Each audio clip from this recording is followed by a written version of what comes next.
Merci Monsieur le Président. Vous voyez, le débat est intéressant, Monsieur le Ministre, puisqu'on a dans la discussion générale, j'ai parlé du plan IRA et un certain nombre l'ont dit.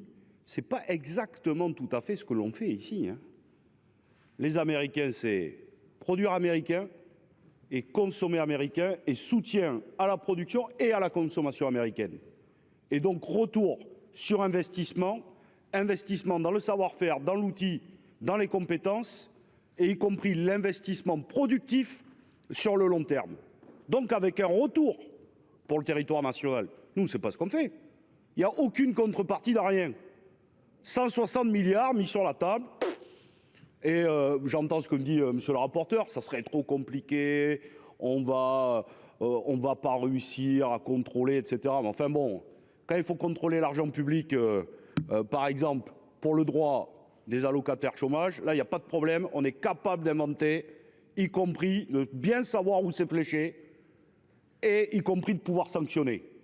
Par contre, lorsqu'on parle de l'argent donné au capital dans ce pays, alors là, tout est impossible.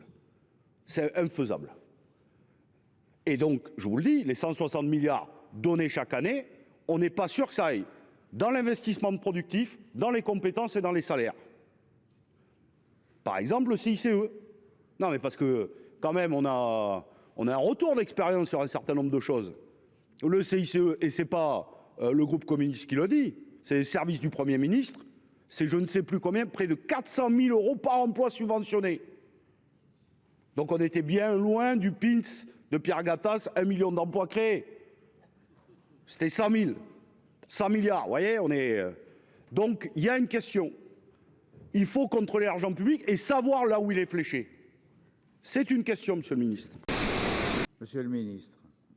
Très rapidement répondre aux deux sénateurs. Monsieur le sénateur Gay, il y a des choses sur lesquelles on n'est pas d'accord.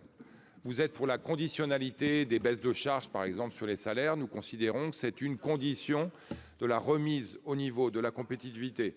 Vous souhaitez conditionner le crédit impôt recherche. Nous considérons que c'est déjà conditionné par de l'innovation et de la recherche. Et là encore, un élément important de la compétitivité du site France.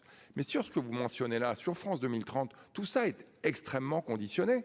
Tout ça est extrêmement rigoureusement analysé par les services de l'État, par les services de la Commission européenne. Et les subventions industrie verte, c'est pas des chèques en blanc, c'est vraiment des chèques en vert qui permettent d'accompagner des investissements de qualité, conditionnés à la décarbonation, soit de l'industrie traditionnelle, soit de la mise en œuvre des nouvelles industries. Et donc, de ce point de vue-là, je pense qu'on peut se retrouver.